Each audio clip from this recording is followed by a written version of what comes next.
उजाडू दे आज साकड हे माग, होऊ दे पहाट नवी.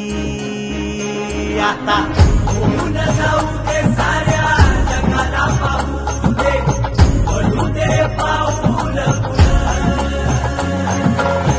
सरी काट पाया खाली आपल्याला येऊ दे, पडू दे पाऊल.